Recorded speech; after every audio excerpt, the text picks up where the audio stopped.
నాంపల్లిలో rescue operation కొనసాగుతోంది. 2 మృతదేహాలను rescue team వెలికితీసింది.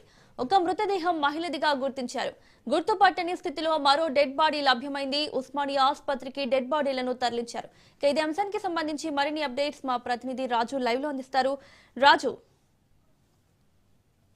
అగ్ని ప్రమాద ఘటనకు సంబంధించి 2 మృతదేహాలను ఇప్పటికే అధికారులు వెలికి తీయడం జరిగింది. మొత్తంగా ఇందులో 5గురు చిక్కుకున్నట్టుగా కూడా అక్కడ ఉన్నటువంటి స్థానికులు నిన్నటి నుంచి కూడా చెప్తా ఉన్నారు.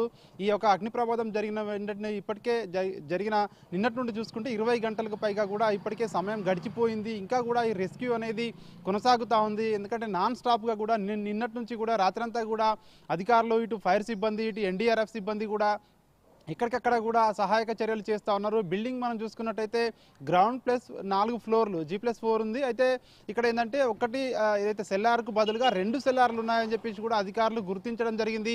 ఈ 2 సెల్లార్లు ఉండడంతో భారీగా అక్కడ ఫర్నిచర్కు సంబంధించినటువంటి సామాను ఉండడంతో పెద్ద ఎత్తున మంటలు ఎగసిపడుతున్నాయని చెప్పేసి కూడా నిన్నటి నుంచి కూడా అధికారులు చెప్తా ఉన్నారు. ముఖ్యంగా ఈ సెల్లార్లోకి వెళ్ళడానికి నిన్నటి నుంచి కూడా అధికారులు తీవ్రంగా శ్రమించడం జరిగింది. ఎందుకంటే ఈ మీదికి కూడా బిల్డింగ్ 4 ఫ్లోర్లకు కూడా దట్టమైనటువంటి పొగలు, అదేవిధంగా సెలార్ నుంచి మంటలు వ్యాపించడంతో పెద్ద ఎత్తున అక్కడికి లోపలికి వెళ్లేందుకు అధికారులు జేసీబీలను తీసుకురావడం జరిగింది. ప్రత్యేకంగా సెలార్లోకి రంధ్రం చేసి లోపలికి వెళ్ళి అక్కడ మంటలు ఆర్పడం జరిగింది. అదేవిధంగా చాలా వరకు కూడా ఆ స్మోక్ అనేది ఎక్కువగా ఉండడంతో సహాయక చర్యలకు తీవ్రంగా అంతరాయం కలిగింది. నిన్నటి నుంచి కూడా కలెక్టర్, అదేవిధంగా హైదరాబాద్ సిపి, జిహెచ్ఎంసీ మేయర్, ఇతర ఉన్నతాధికారులు, పోలీసులు, రెవెన్యూ సిబ్బంది, అదేవిధంగా ఎన్డీఆర్ఎఫ్ సిబ్బంది కూడా అక్కడే ఉండి సహాయక చర్యలను పర్యవేక్షిస్తున్నారు. ఇప్పటికే తాజాగా మనం చూసుకున్నట్టయితే 2 మృతదేహాలు వెలికి తీయడం జరిగింది. ఒకటి వాచ్మెన్కు సంబంధించినటువంటి ఆ కుటుంబ సభ్యులు ఆ బేబీగా ఇప్పటికే ఒక మృతదేహాన్ని గుర్తించడం జరిగింది. ఇంకొక మృతదేహం ఎవరిది అనేది ఇంకా కూడా గుర్తుపట్టరానంతగా కూడా కాలిపోయిందని చెప్పి కూడా అధికారులు చెప్తా ఉన్నారు. హుటాహుటిన ఈ 2 మృతదేహాలను కూడా ఇప్పటికే అంబులెన్స్లో ఇక్కడ ఉస్మానియా ఆసుపత్రికి తరలించడం జరిగింది. అయితే మిగిలిన 3 ఉన్నారు లోపల అని చెప్పేసి కూడా నిన్నటి నుంచి కూడా చెప్తా ఉన్నారు. మొత్తం 5గురిలో 2 మృతదేహాలు దొరికాయి కాబట్టి ఇంకా 3 లోపలే ఉన్నారా, సో ఉంటే వాళ్ళ పరిస్థితి ఏ విధంగా ఉంది, వాళ్ళు సురక్షితంగా ఉన్నారా, వాళ్ళు ప్రాణాలతో ఉన్నారా అనేది ఇంకా కూడా తెలియాల్సి ఉంటుంది. ఇప్పటికే ఏదైతే సెలార్లోకి రంధ్రం చేసి లోపలికి అధికారులు అక్కడికి సహాయక చర్యలు చేపడతా ఉన్నారు.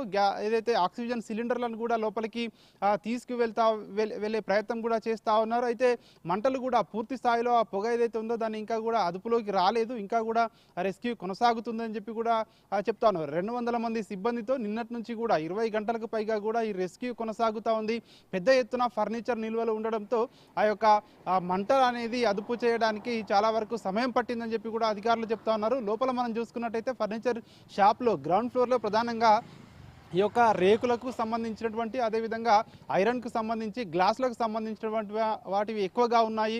సో వాటికి ఫైర్ అంటుకుంటే అంత తొందరగా పోదు అని చెప్పేసి కూడా ఇటు అధికారులు చెప్తున్నటువంటి పరిస్థితి కనిపిస్తూ ఉంది. అదేవిధంగా ఇటు బిల్డింగ్ నలువైపుల నుంచి కూడా ఉన్నటువంటి 4 ఫ్లోర్లకు ఉన్నటువంటి గ్లాసులు ఏవైతే ఉన్నాయో ఆ గ్లాసులను పగలగొట్టి అందులోంచి క్రేన్ల సహాయంతో ప్రత్యేకంగా ఈ యొక్క దానిలోకి ఫైర్ సిబ్బంది అక్కడికి ఫైర్ సేఫ్టీ వాళ్ళు అక్కడికి లోపలికి వెళ్ళి ఆ వాటర్తో అక్కడ మంటలు ఆర్పే ప్రయత్నం నిన్నటి నుంచి కూడా కొనసాగుతూ ఉంది. దాదాపు ఇప్పుడు మంటలు దాదాపు అదుపులోకి వచ్చినట్టే, కానీ ఇంకా కూడా పొగ ఉంది అని చెప్పి కూడా అధికారులు వెళ్తా ఉన్నారు. అదేవిధంగా నిన్నటి నుంచి కూడా చూసుకున్నట్టయితే వాచ్మెన్ కుటుంబ సభ్యుల్లో తీవ్ర ఆందోళన నెలకొని ఉంది బయట ఉన్నవారు. ఎందుకంటే వాళ్ళ పరిస్థితి ఏ విధంగా ఉంది అని చెప్పి కూడా నిన్నటి నుంచి కూడా అక్కడ ఉన్నటువంటి వారు, అదేవిధంగా స్థానికులు, ఈ వాచ్మెన్ కుటుంబ సభ్యులు కూడా నిన్నటి నుంచి కూడా విలపించడం జరిగింది. అయితే ఈరోజు తాజాగా 2 మృతదేహాలు అయితే బయటికి రావడం జరిగింది.